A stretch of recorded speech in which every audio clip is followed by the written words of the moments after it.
Bismillahirrahmanirrahim. Assalamualaikum warahmatullahi wabarakatuh. Salam sejahtera, salam sehat.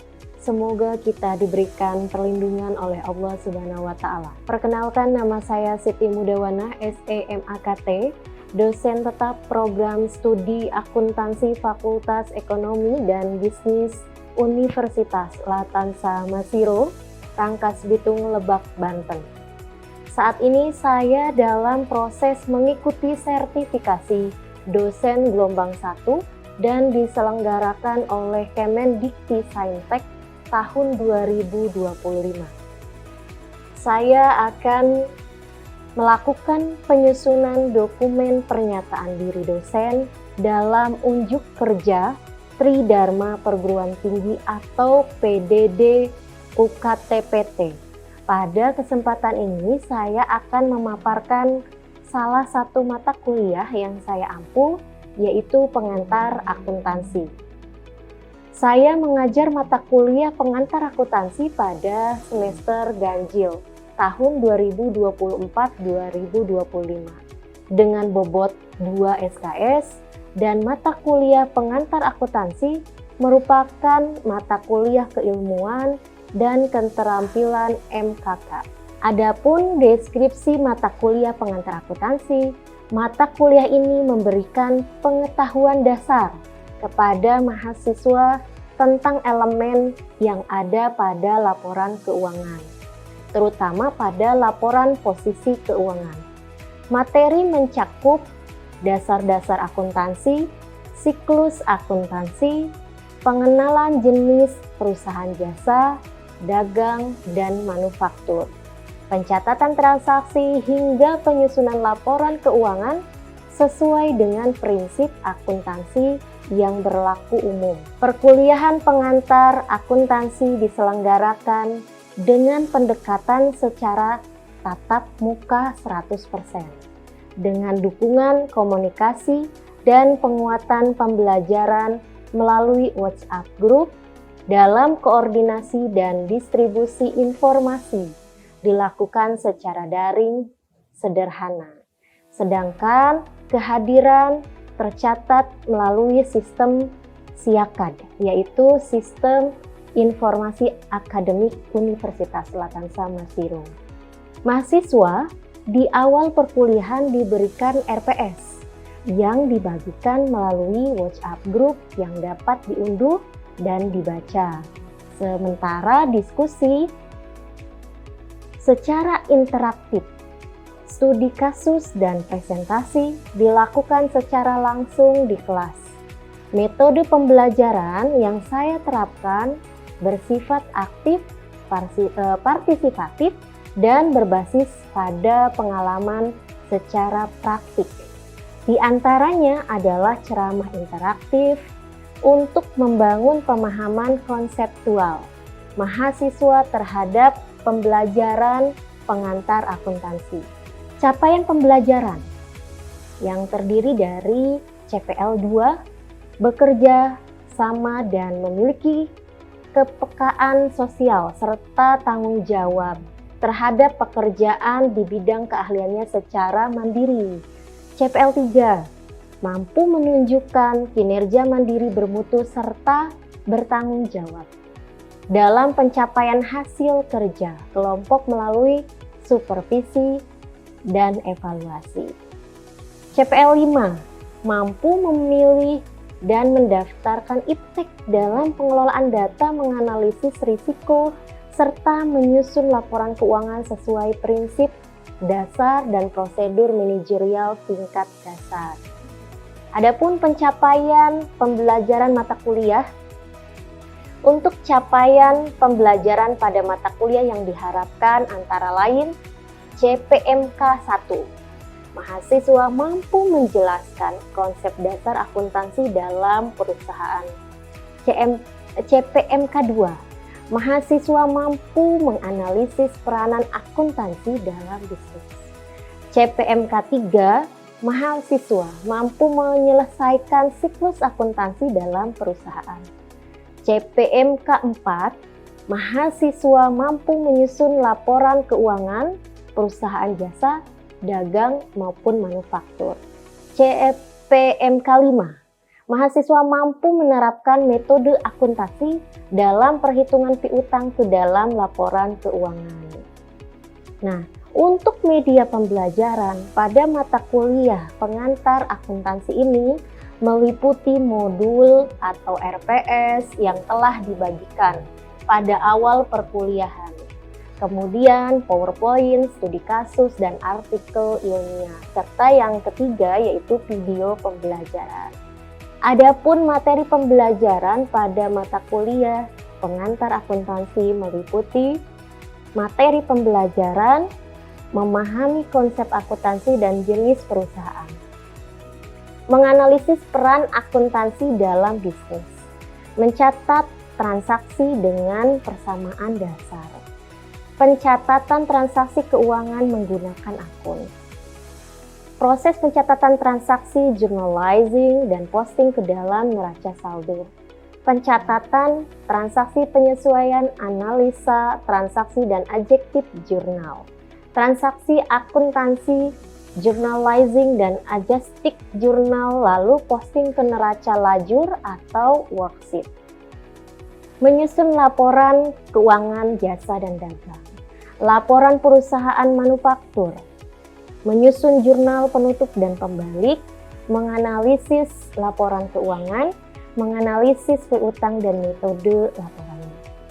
Kriteria penilaian dalam mata kuliah pengantar akuntansi ini mencakup 4 kriteria penilaian, yaitu secara yang pertama kehadiran sebesar 15%, tugas-tugas 25%, nilai ujian tengah semester atau UTS 25%. Kemudian nilai ujian akhir semester 35%, sehingga total nilai akhir yaitu 100%. Penilaian dilakukan secara objektif berdasarkan indikator seperti ketepatan dan penguasaan materi partisipan yang aktif serta kemampuan analisis terhadap studi kasus. Saya menggunakan rubrik penilaian yang jelas dan terukur, dan hasil evaluasi saya merupakan kembali kepada mahasiswa sebagai untuk menyampaikan kembali kepada mahasiswa sebagai bagian dari proses umpan balik untuk meningkatkan kualitas pembelajaran. Dalam pendekatan ini, saya memiliki komitmen dalam menciptakan pembelajaran yang berpusat pada mahasiswa, sekaligus menyiapkan lulusan yang mampu berpikir kritis, adaptif terhadap perubahan, serta siap menghadapi tantangan dunia nyata atau dunia kerja di bidang akuntansi yang begitu dinamis. Baik, untuk tahapan berikutnya, mari kita simak video pembelajaran mata kuliah pengantar akuntansi. Baik, bismillahirrahmanirrahim. Assalamualaikum warahmatullahi wabarakatuh. Waalaikumsalam warahmatullahi wabarakatuh. Selamat pagi teman-teman semua. Pagi. Alhamdulillah terlihat semangat semuanya ya. Dan dalam kesempatan kali ini untuk pertemuan yang kelima dalam materi pengantar akuntansi. Nah, untuk kali ini materinya melanjutkan dari materi sebelumnya. Jadi materi kali ini itu akan membahas tentang proses pencatatan transaksi, journalizing dan posting ke dalam neraca saldo. Oke, nah sebelum kita memulai perkuliahan hari ini, mari kita berdoa menurut kepercayaannya masing-masing. Berdoa dimulai. Berdoa selesai, kita absen terlebih dahulu. Untuk absen seperti biasa di sini menggunakan sistem informasi akademik misalkan. Jadi diharapkan mahasiswa selalu hadir tepat waktu, utamanya adalah kehadiran juga. Rahmawati hadir. Muhammad Sahri Hidayat hadir. Baik, kita akan mulai untuk materi pertemuan kali ini mengenai proses pencatatan transaksi, journalizing, dan posting ke dalam neraca saldo. Nah, untuk materi kali ini adalah lanjutan dari materi sebelumnya. Materi sebelumnya itu kita sudah bahas bagaimana cara menentukan atau menganalisis saldo normal, kemudian bentuk akun, dan lain sebagainya. Nah, untuk kali ini tidak terlepas dari pertemuan sebelumnya ya. Dan masih ingat ya, untuk cara menentukan saldo normal kita cukup menggunakan 5 jari kita ya. Sebelum saya masuk ke materi kali ini, saya mengingatkan kembali nih untuk materi sebelumnya bahwa kunci dalam memahami transaksi, apalagi sekarang kita akan membuat jurnal, patokannya atau kuncinya kita bisa mengacu pada saldo normal menggunakan jari 5 kita. Yang pertama untuk jempol anggaplah adalah aktiva. Oke, kemudian telunjuk anggaplah liabilitas atau utang atau kewajiban. Nah, kemudian yang jari tengah itu adalah ekuitas atau modal. Jari manis pendapatan. Ya, kalau kita mendapatkan pendapatan pasti manis. Nah, ingatnya jari manis. Kemudian untuk kelingking beban ya. Jadi untuk saldo normal, anggaplah tangannya kita lipat 3 di tengah ini dan yang berdiri berarti posisinya ada di debit. Oke, baik, kita mulai untuk pertemuan kali ini. Nah, proses pencatatan transaksi, journalizing dan posting ke dalam neraca saldo. Namun sebelumnya kita harus pahami dulu nih pengertian siklus akuntansi, kemudian pengertian jurnal. Fungsi jurnal, mencatat transaksi ke dalam jurnal, pengertian buku besar, bentuk-bentuk buku besar, posting ke buku besar, kemudian pengertian neraca saldo, fungsi neraca saldo, menyusun neraca saldo. Nah, untuk siklus akuntansi, masih ingat ya? Siklus akuntansi adalah tahapan kegiatan yang dilalui dalam melaksanakan kegiatan akuntansi. Proses tersebut berjalan terus-menerus. Namanya siklus berarti secara berulang ya, terus-menerus, saling berkaitan gitu. Nah, kemudian untuk jurnal. Nah, kita akan membuat jurnal, tapi kita harus paham dulu sebelum masuk pada materi. Saya mau nanya nih. Jurnal ada yang tahu? Ibu izin menjawab. Oke, silahkan. Jurnal akuntansi adalah catatan kronologis pertama dari setiap transaksi keuangan yang terjadi dalam suatu perusahaan. Pencatatan ini dilakukan secara sistematis sebelum dipindahkan ke dalam buku besar. Baik, beri tepuk tangannya. Selanjutnya ada lagi pendapat yang lain? Ibu izin menambahkan, silakan. seperti yang sudah dikatakan oleh rekan saya sebelumnya, jurnal merupakan suatu pencatatan secara kronologis dan sistematis yang mana berfungsi sebagai media atau dasar untuk menyusun laporan keuangan dan sebagai media informasi. Ya. Baik, beri tepuk tangannya kembali.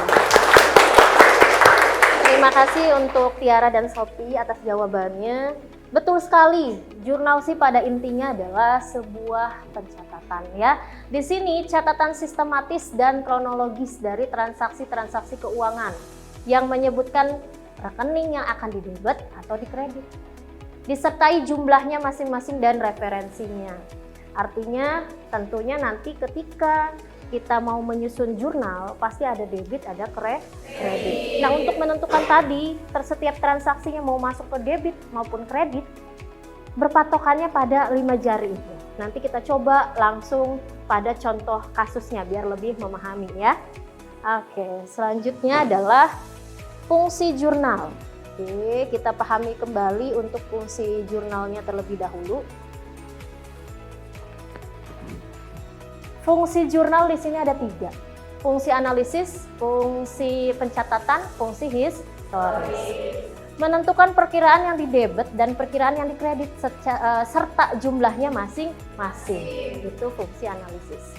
Kemudian fungsi pencatatan, mencatat transaksi keuangan dalam kolom debit dan kredit secara keterangan yang perlu. Nah, kemudian fungsi historis itu mencatat aktivitas perusahaan secara kronologis. Oke. Bentuk jurnal, ada kolom tanggal, kolom rekening atau keterangan referensi debit dan kredit. Oke, bagaimana mencatat transaksi ke dalam jurnal? Bagaimana? Nah, langsung pada contoh soalnya. Saya jelaskan terlebih dahulu dan tolong nanti kita langsung setelah penjelasan diadakan kuis atau latihan ya. Nanti ada yang harus bisa menjawab. Baik, tolong perhatikan. Di sini pada tanggal 1 Januari 2002. Nah, ibaratnya hari ini adalah 1 Januari 2002. Tuan Raka menyetorkan uang ke PT Aji Mumpung sebesar 500 juta rupiah sebagai setoran modal. Nah, di sini kan hari ini 1 Januari Tuan Raka, artinya anggap Tuan Raka itu adalah kita. Nah, kita menyetorkan uang ke PT Aji Mumpung, artinya PT Aji Mumpung adalah perusahaan kita. Berarti perusahaan kita dapat apa? Dapat uang. Nah, oke, dapat apa aja? Dapat kas bertambah. Uang istilahnya adalah kas. Kas bertambah, kemudian modal pun bertambah karena sebagai setoran modal. Baik. Kas berarti simpan di debit. Kenapa simpan di debit? Kas itu adalah bagian dari aktiva atau aset. Aset ini ibaratnya jempol ya, ini saldo normal. Nah, aset bertambah berarti simpan di debit. Kemudian modal mana? Modal itu yang di tengah, ekuitas. Berarti simpan di kredit. Nah, yang terlipat ini simpan di kredit. Kita cek. Oke, modal simpan kredit. Berarti kolom tanggal 1 ya. Kemudian bulan 1 2002. Kasnya di debit. Kemudian kredit modal sebesar 500 juta. Berarti debit sebesar 500 juta, kredit pun harus sama 500 juta. Oke, kemudian pada tanggal 5 Januari 2002, perusahaan membeli sebuah mobil seharga 150 juta secara tunai. Berarti apa yang didapatkan perusahaan kalau beli mobil? Berarti punya mobil, ya kan? Punya kendaraan. Karena secara tunai apa yang kita keluarkan? Kas. Berarti apa yang terjadi? Kendaraan bertambah, kas berkurang. Berarti kendaraan simpan debit, kasnya di kredit. Oke. Ya. Satu soal lagi. Nanti setelah itu baru kita kuis. Kemudian soal terakhir nih, pada tanggal 6 Januari 2002, ya soal terakhir yang kita bahas. Setelah ini kerjakan sendiri. Pada tanggal 6 Januari 2002, membeli mesin fotokopi seharga 50 juta rupiah secara kredit. Berarti apa yang terjadi? Peralatan bertambah, hutang pun bertambah. Karena apa? Di sini sudah dijelaskan secara kredit. Kalau kredit berarti kita punya utang. Oke. Simpannya di mana? Peralatan di debit, hutang di kredit. Oke. Kita mulai kuis.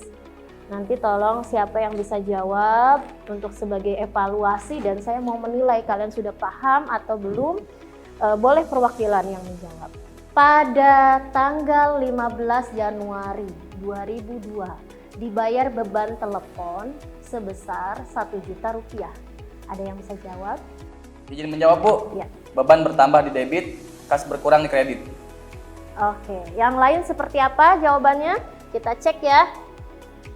Tadi Rido jawabnya beban di debit. Kemudian kas di kredit. Oke, betul. Biaya telepon bertambah, beban ya. Kemudian kas berkurang. Berarti jurnalnya adalah beban di debit. Kemudian kas di kredit. Oke, betul. Selanjutnya saya mau 3 orang ya yang bisa jawab. Soal kedua ya. Soal kedua yang saya tanyakan kepada kalian. Pada tanggal 18 Januari 2002 diterima pendapatan dari jasa fotokopi sebesar 8 juta rupiah. Ada yang bisa jawab? Izin jawab, Bu. Ya, silakan. Untuk kas bertambah dan pendapatan bertambah. Jadi jurnalnya kas pada pendapatan. Oke, kita cek. pada tanggal 18 Januari, tidak terasa hari ini adalah 18 Januari. Ternyata kita perusahaan menerima pendapatan, berarti kita dapat apa? Dapat uang atau dapat kas ya, betul. Kasnya bertambah, pendapatan pun bertambah karena hasil dari pendapatan jasa fotokopi. Sebesar berapa? 8 juta. Oke, kita tulis di jurnalnya 8 juta di debit atau debit. Kemudian pendapatan simpan di kredit. Oke, sebagai evaluasi terakhir, saya mau lihat kuis terakhir latihannya ini adalah pada tanggal 26 Januari 2002 dibayar asuransi sebesar 750.000. Ada yang bisa jawab? Saya, Bu. Oh iya, silakan. Beban asuransi bertambah, kas berkurang. Jadi jurnalnya beban asuransi pada kas. Oke, kita cek.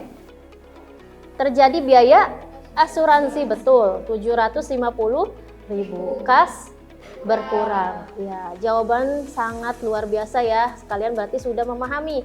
Beban asuransi berarti simpan di debit. Kemudian kasnya di kredit.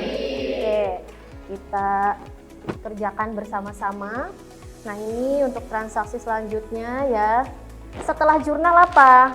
Kita membuat buku besar.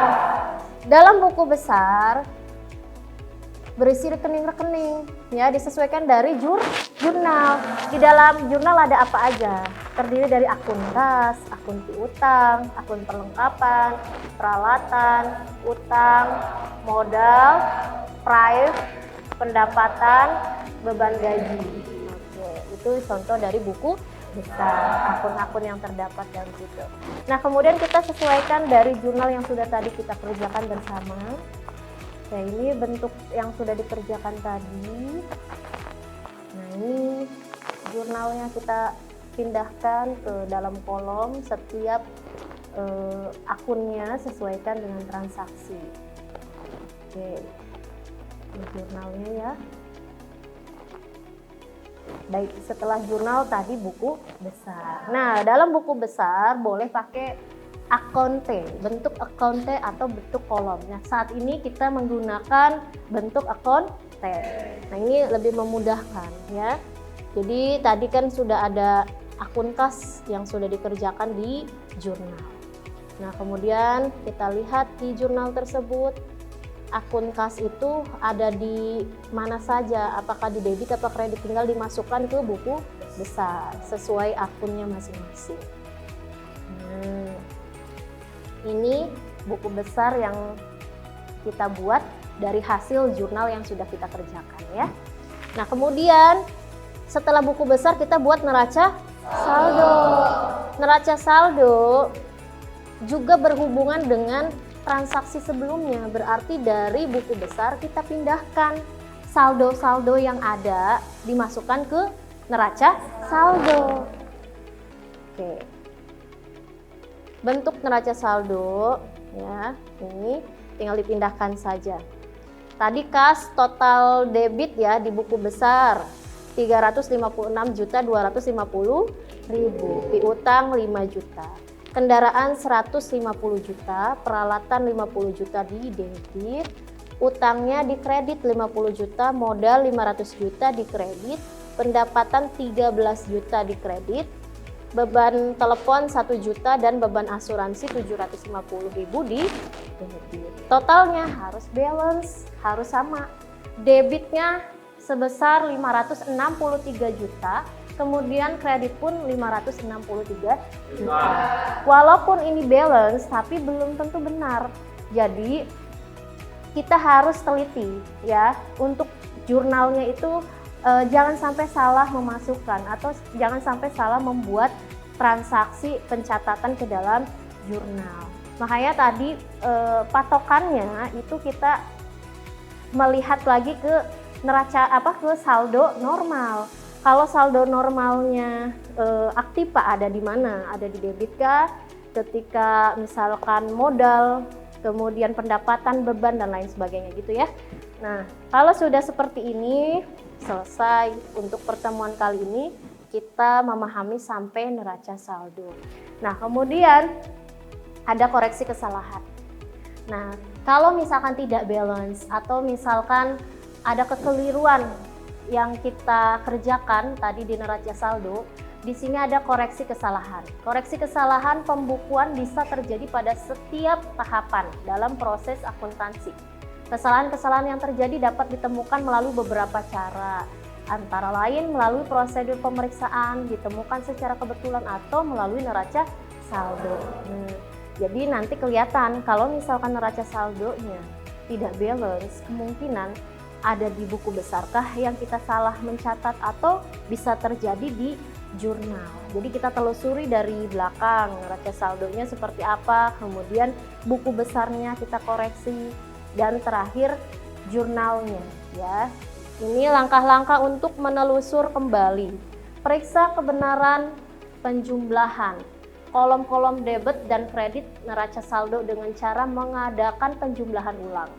Bandingkan nama-nama akun yang tertulis pada kolom akun di neraca saldo dengan akun-akun yang ada di buku besar.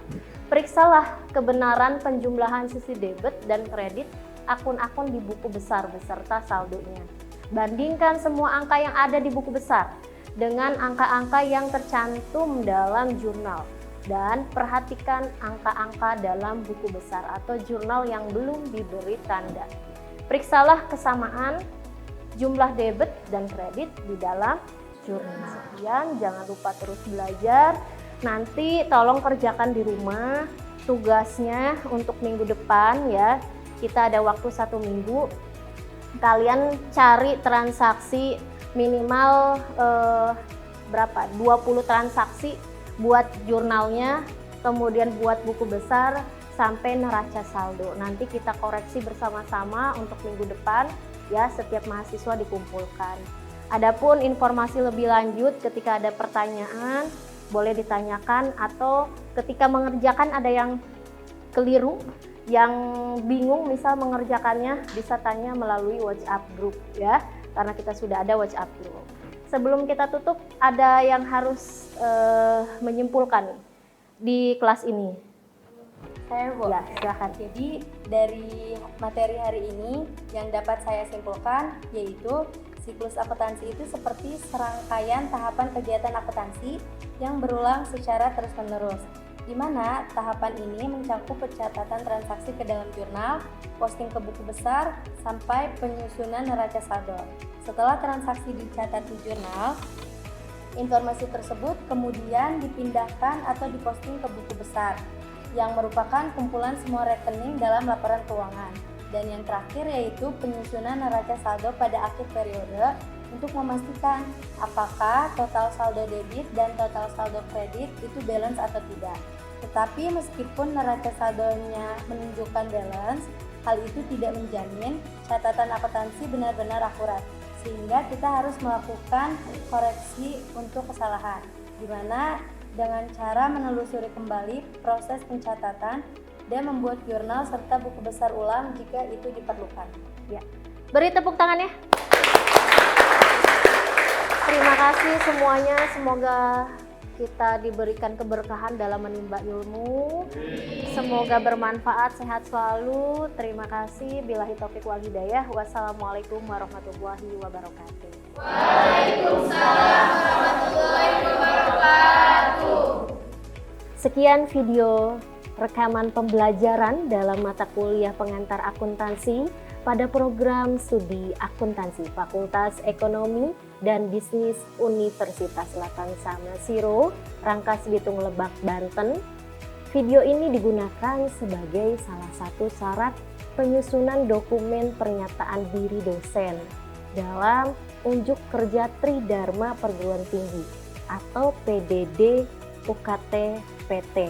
Semoga menjadi pertimbangan baik dalam proses pengajuan sertifikasi dosen gelombang 1 tahun 2025. Terima kasih. Wassalamualaikum warahmatullahi wabarakatuh.